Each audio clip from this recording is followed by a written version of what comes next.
Shalom, selamat pagi Bapak, Ibu, Saudara. Terima kasih telah bergabung bersama kami dalam Renungan Harian Jemaat GKJ Bandung. Bersama kita akan mendengarkan firman Tuhan dan merenungkannya.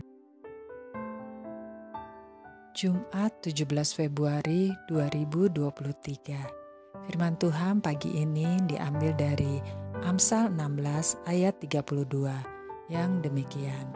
Orang yang sabar melebihi seorang pahlawan. Orang yang menguasai dirinya melebihi orang yang merebut kota. Renungan pagi ini diberi judul Inhale dan Exhale. Bapak, Ibu, dan Saudara yang terkasih, di perjalanan hidup kita sehari-hari, seringkali di suatu saat kita menjadi marah kepada seseorang ataupun marah akan suatu hal. Terasa emosi teraduk-aduk, pikiran meledak-ledak, ingin memaki dan menyerang orang lain. Dan semuanya seringkali terasa sangat sulit dikendalikan oleh diri kita sendiri. Sehingga ayat pada Amsal ini menyebutkan bahwa orang-orang yang tidak mudah marah, yang sabar dan mampu menguasai dirinya, disebutkan seperti pahlawan. Karena penguasaan diri terkadang menjadi sangat sulit dilakukan di dalam kehidupan sehari-hari. Ada satu kisah mengenai ular yang memasuki gudang. Tidak sengaja ular tersebut menyenggol gergaji yang ada di situ, sehingga tubuh ular terluka dan berdarah. Sang ular pun sangat marah dan menyerang gergaji dengan melilitkan badannya pada gergaji tersebut. Dan yang terjadi selanjutnya, tubuh ular kembali terluka dan berdarah. Semakin dia marah dan menyerang gergaji, semakin dia terluka dan berdarah. Dan pada akhirnya sang ular pun mati karena kehabisan darah dari lukanya.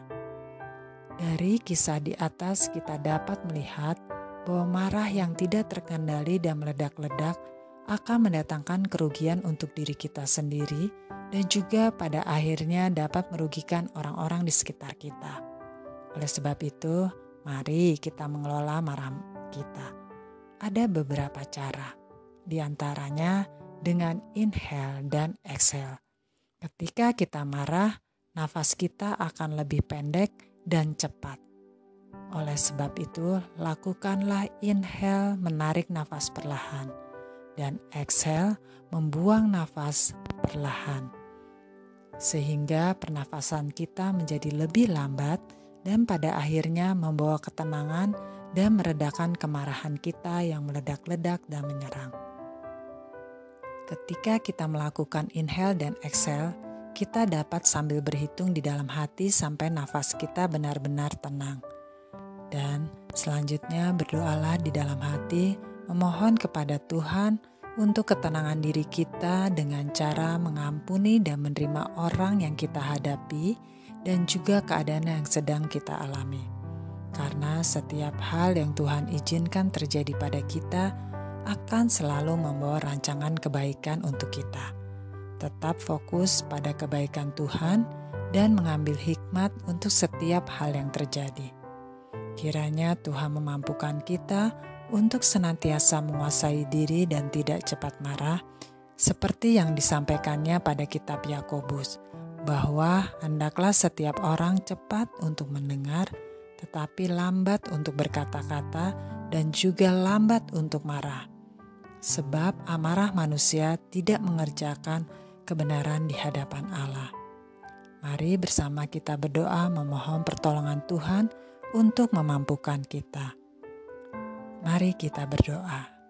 Tuhan Allah Bapa kami yang Maha Baik, sungguh kami mengucap syukur untuk firman-Mu yang indah pada pagi hari ini.